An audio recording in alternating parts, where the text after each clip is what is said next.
오늘 설교 제목은 내가 거할 성소를 지어라. 하나님께서 모세에게 말씀하신 내용입니다. 내가 거할 성소를 지어라고 말씀하신 그 백성이 누구냐 하면 애굽에 노예되었다가 해방을 받아가지고 광야에 나와 있는 이 광야에 있는 백성들에게, 그 히브리인들에게 하나님은 성소를 지어라고 말씀하셨습니다. 히브리인들이 애굽의 노예로 430년간 살았어요. 처음에는 식량 구하러 야곱과 그 아들들이 내려갔습니다. 그리고 그게 총리였던 요셉이 있어가지고 사는 것이 그렇게 불편하지 않았습니다. 한 70명이 내려갔습니다.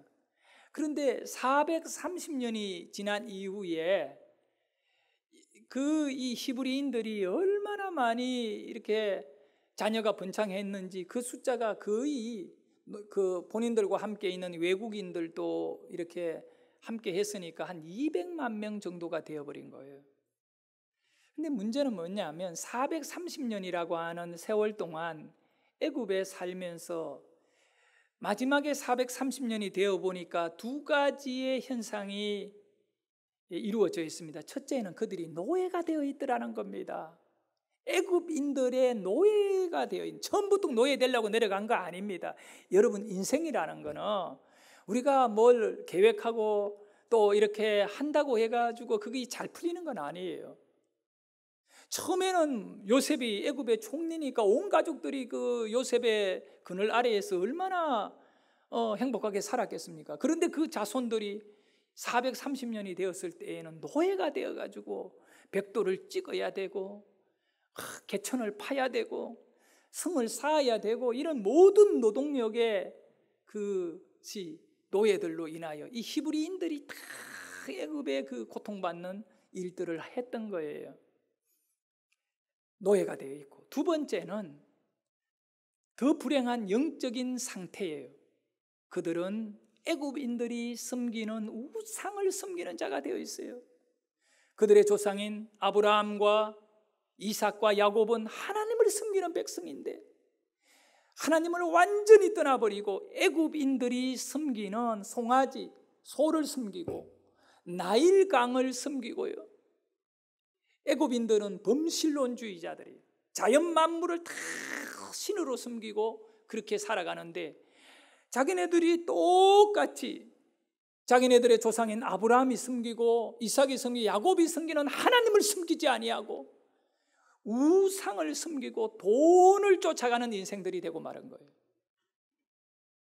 이런 비참한 상태에 있었는데 그들이 노력하고 그들이 자격이 있어서 해방받은 게 아니에요. 하나님께서 아브라함에게 약속한 내가 너희 자손들을 축복할 것이고 구원하겠다고 한 그 약속을 이루기 위하여 하나님께서는 모세를 그 노예이고 우상 섬기는 그들에게 보낸 겁니다. 당시 애굽인들은 살아있는 신이라고 할 수 있는 바로왕을 섬겼어요. 이 바로왕은요, 오늘날 북한에 있는 그 김일성, 김정일, 김정은 그 거의 신이에요, 신. 그들은 신인 줄 알고 섬기고 있어요. 이 영적으로 이게 타락해서 그런 거죠. 당시에 애굽인들은 바로왕이 신인 줄 알았어요. 하늘에서 내려온 신이라고 믿었던 거예요. 그런데 이 노예였던 히브리인들도 똑같이 바로를 위하여 성을 쌓고 우상을 만들고 그렇게 섬기고 살았던 겁니다. 그런 자격 없는 우상의 소굴 속에 빠져 있는 그 백성을 하나님께서 광야로 끄잡아내시고 그 누가 애굽의 바로왕의 칼날 앞에 그 놓여있는 히브리인들을 해방할 수 있겠습니까? 그런데 우리 하나님께서요, 놀라울 정도로 역사해서 그들을 다 우상에서 벗어나도록, 노예에서 벗어나도록 만들어주신 거예요. 저도 이 말씀을 준비하면서 내 삶을 돌아보니까 내가 바로 애굽의 노예이고 내가 바로 우상을 섬기던 그런 우상의 소굴 속에 빠져있던 인생이었다는 것을 알게 되었어요. 우리 아버님과 그 부모님인 할머니 세대, 우리 할머니는요, 남편이 일찍이 돌아가시고 여인의 몸으로 자식들을 일구며 재산을 지키면서 그 여인이 살아가는 것에 의지할 곳은 없으니까 요즘 같으면 장가 한 번 더 가고 시집 한 번 더 가서 또 행복하게 살면 되는데 그때는 그러지 않았잖아요.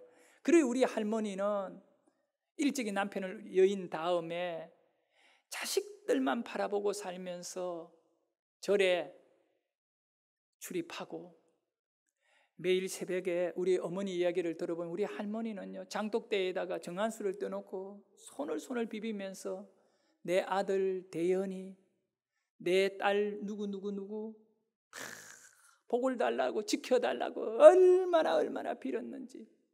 그리고 신주 단지라고 해가지고 가정 안방에다가 신전을 조그마한 거 만들어 놓고 할머니는 매일 그 신에게 또 빌고요, 그렇게 살았던, 부처에게 축복해달라고 매달리며 살았던 할머니예요.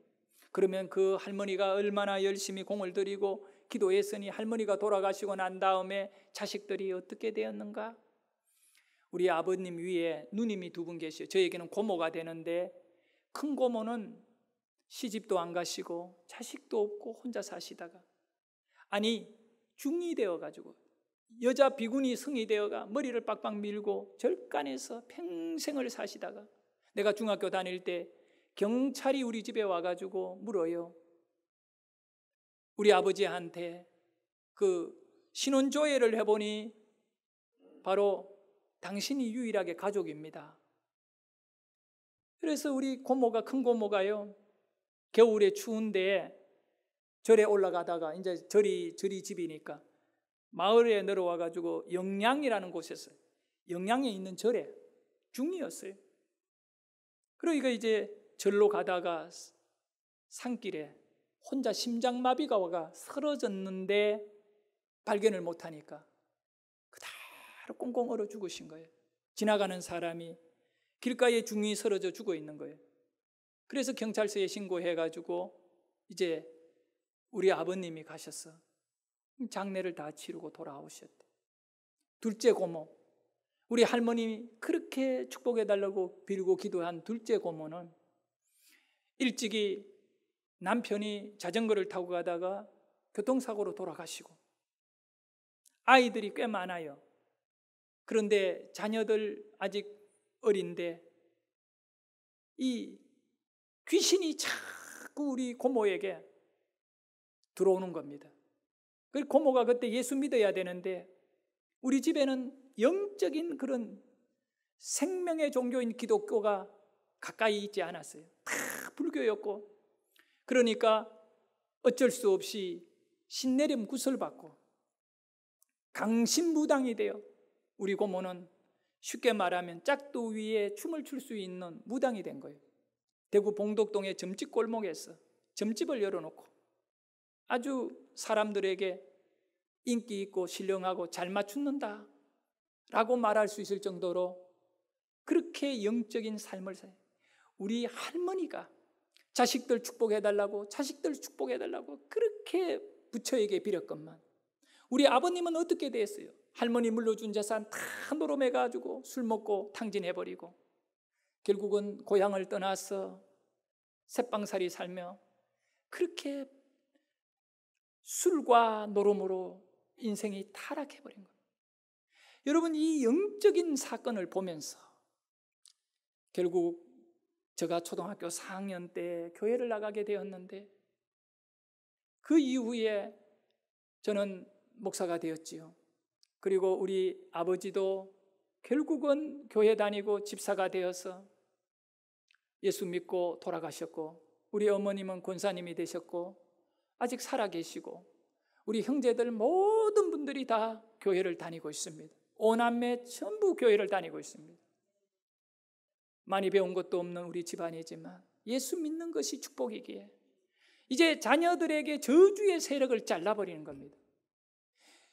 히브리인들이 애굽의 노예였고 우상을 섬기는 자였는데 하나님이 강권적으로 그들을 구원해 내시는 것입니다. 그들의 노력과 그들의 능력이 아니었던 거예요. 우리 저주받은 우리 집안, 다 영적으로 타락해버린 우리 집안에 내가 능력이 있는 것도 아니고 우리 아버지가 특별한 그런 사람이었기 때문에 구원한 것도 아니고 하나님께서 은혜로 나를 부르시고 가족을 구원시켜 주신 하나님. 그래서 이 사건을 보면서 골로새서 1장 13절의 말씀이 그대로 맞는 말인 거예요.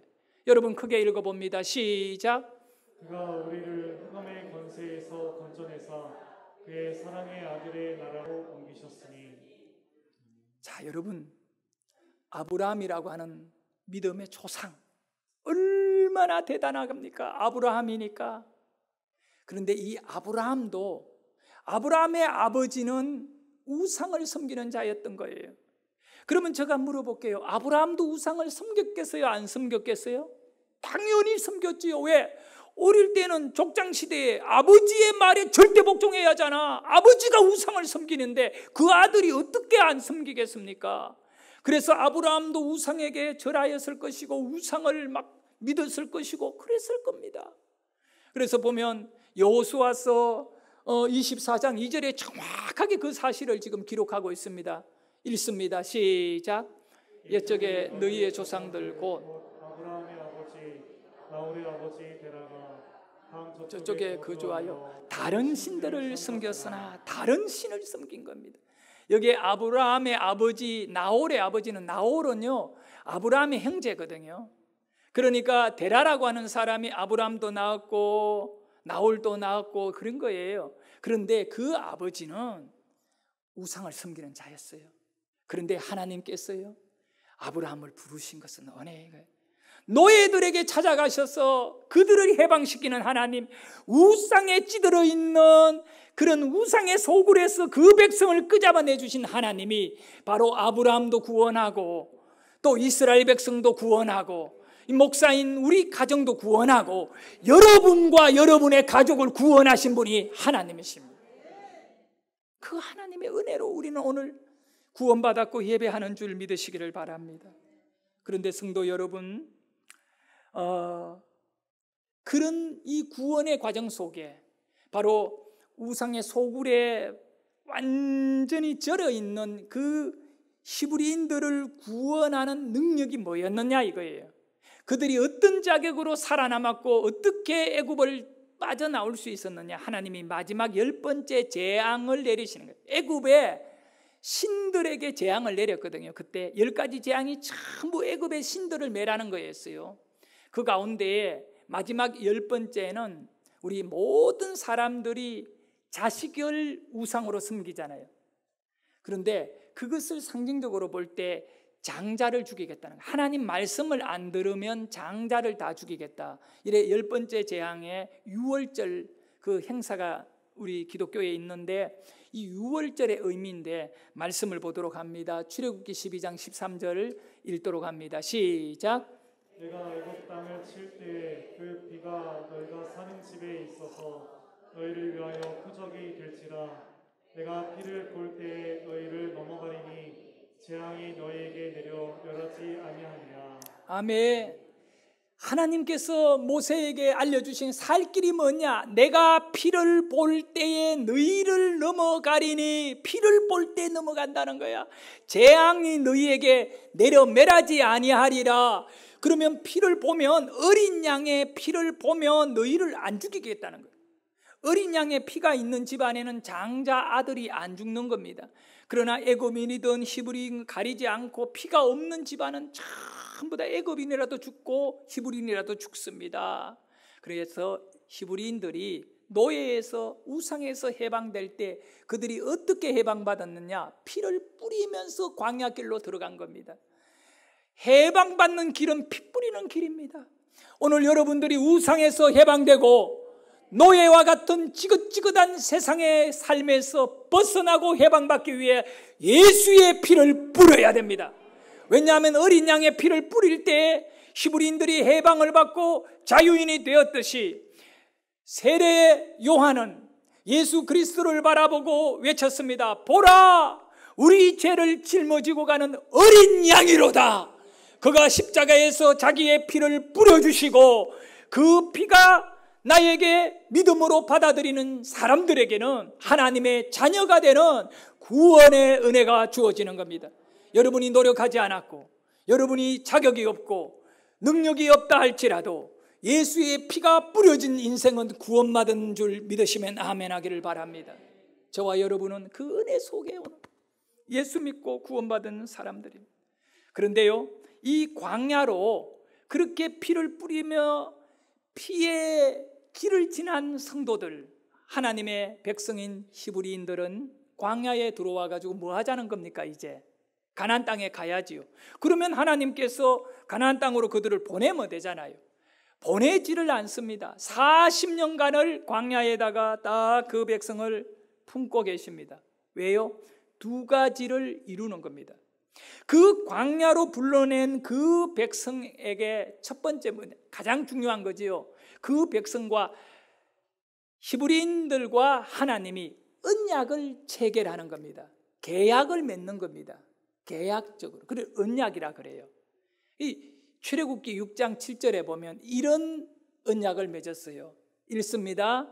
너희를 내 백성으로 삼고 나는 너희의 하나님이 되리니 나는 애굽 사람의 무거운 짐 밑에서 너희를 빼낸 너희의 하나님 여호와인 줄을 너희를 애굽인들에게서 해방시켜준 나는 너희와 언약을 체결하는데 언약의 내용이 뭐냐면 나는 너희의 하나님이 되고 너희는 내 백성이 되리라. 너희는 내 백성이 되고 나는 너희 하나님이 되겠다. 이 언약의 체결이 이루어집니다. 여러분 이걸 알아야 돼요. 어떤 계약을 이룰 때 조건이 있어요. 조건. 집을 사고 팔 때 계약을 할 때 조건이 돈을 주고 돈을 받는 거잖아요. 결혼도 계약이거든요. 모든 것이 다 계약이 언약이 체결되는데 조건이 있는데 하나님께서 우리를 하나님의 백성으로 삼는 거예요. 하나님은 나의 하나님이 되고 나의 아버지가 되는데 조건이 뭐냐? 두 가지를 걸었던 거예요. 하나님. 이 두 가지를 지켜야 나는 너희들과의 언약을 성사시킨다. 그거 위배되면 그 계약은 깨지는 겁니다. 계약의 조건이 뭐냐? 첫 번째, 출애굽기 20장에 보면 10계명을 이스라엘 백성들에게 주면서 10계명 지켜라고 명령 내렸던 거예요.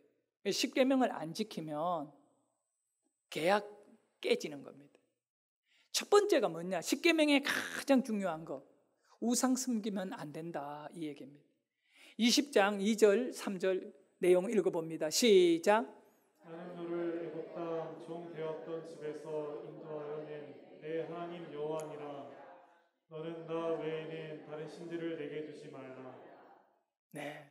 그리고 난 다음에 뭐 2계명, 3계명, 10계명까지 갑니다. 이것도 끝까지 사랑해야 된다 뭐 이렇게 말씀하고 그러잖아요. 근데 이것이 첫 번째 조건이에요. 하나님과의 언약을 지키는 백성은 계약을 지켜야 돼. 여러분 말씀 지키시기를 주의 이름으로 축원합니다. 그게 첫 번째. 광야에 있는 백성들에게. 두 번째는 뭐냐 하면 헌금 드려라고 했던 겁니다. 오늘 이 설교 듣고 여러분이 오해 시험 들면 안 됩니다.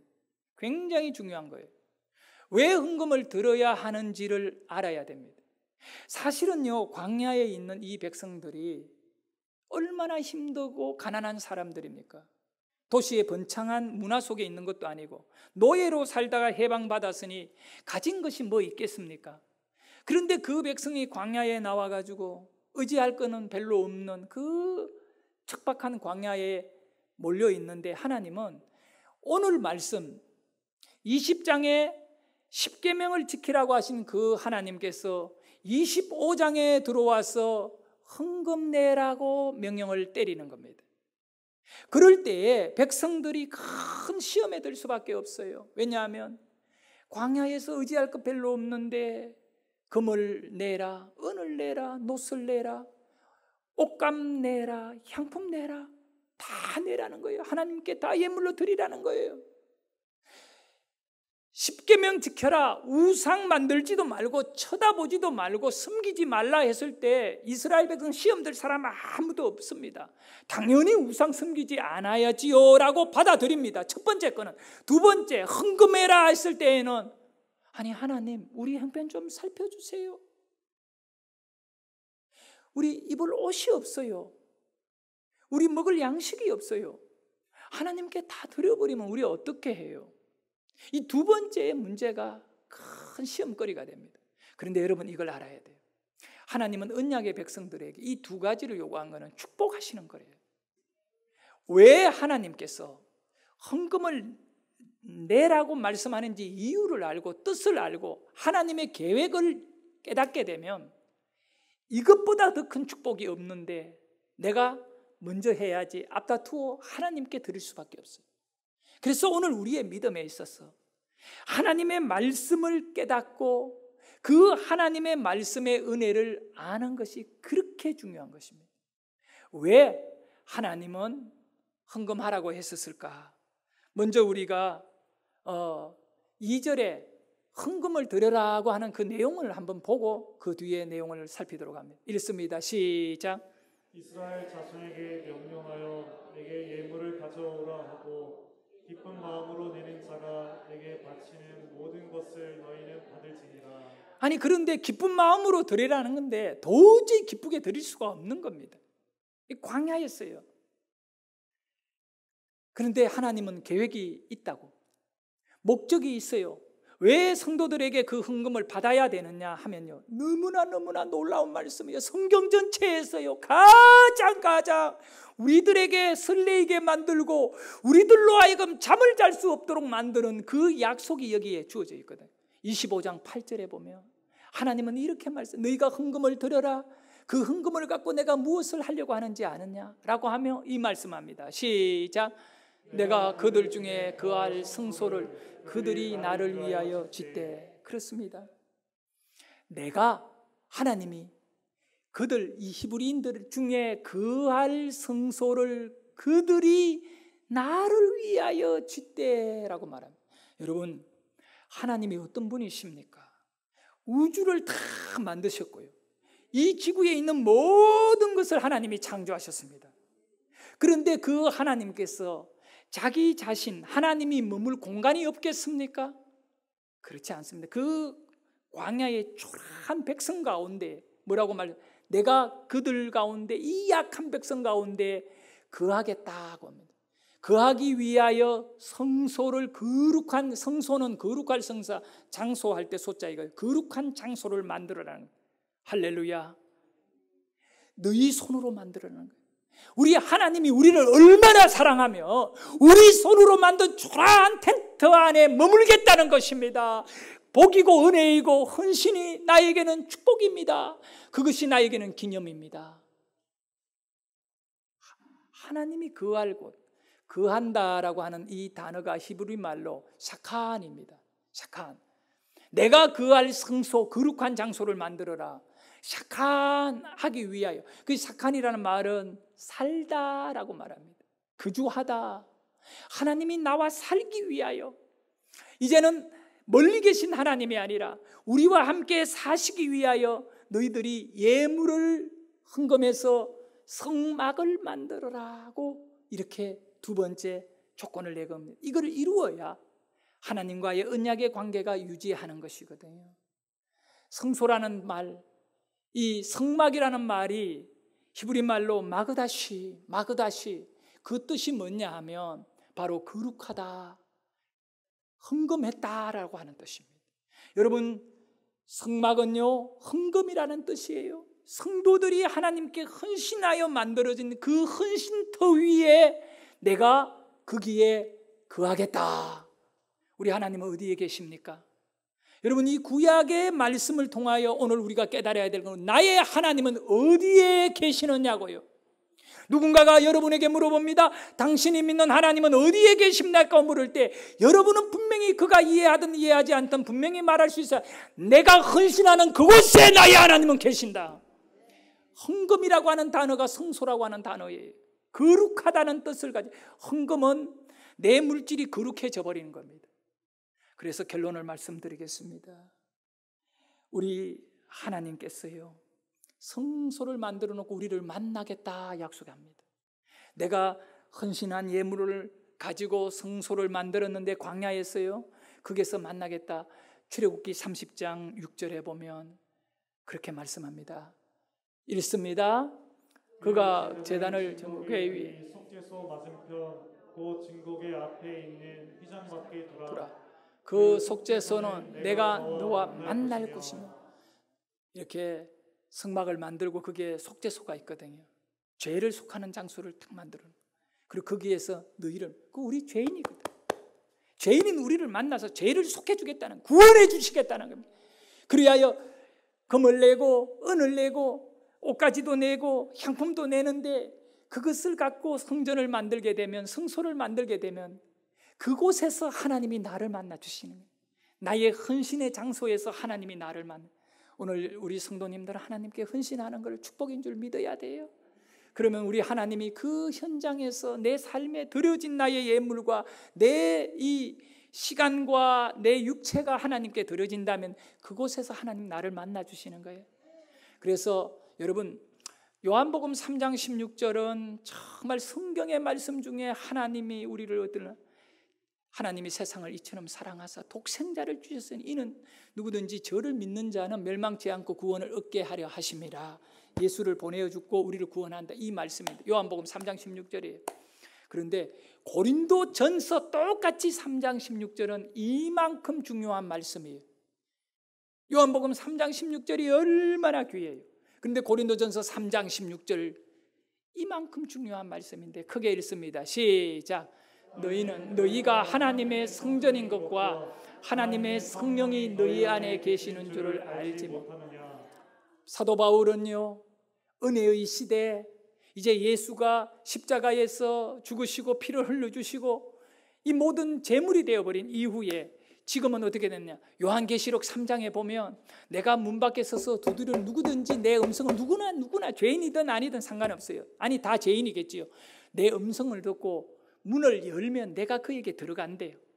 우리에게 들어오시는, 내 안에 들어오시는 그분이 예수입니다. 그분이 바로 하나님의 아들입니다.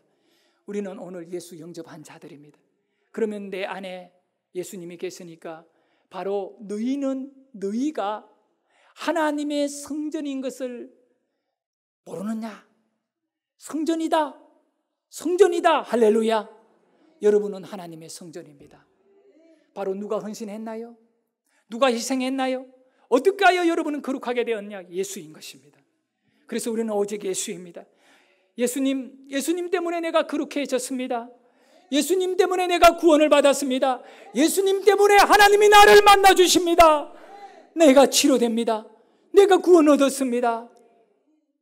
내가 존귀한 하나님의 자녀가 되었습니다. 멸망의 소굴에서 벗어났습니다. 우리 주님이 얼마나 좋은 분이에요. 그리고 주님은 어디에 계십니까? 내 마음 안에 계십니다. 성령으로 내 안에 오셨습니다. 구원의 기쁨을 누리고 온 가족들에게 이르기까지 우리는 우리의 자손들에게 우상을 물려주지 아니하고 이 성전을 물려주는, 우리 가슴에 있는 예수님을 전해주는 은혜가 있기를 축원합니다.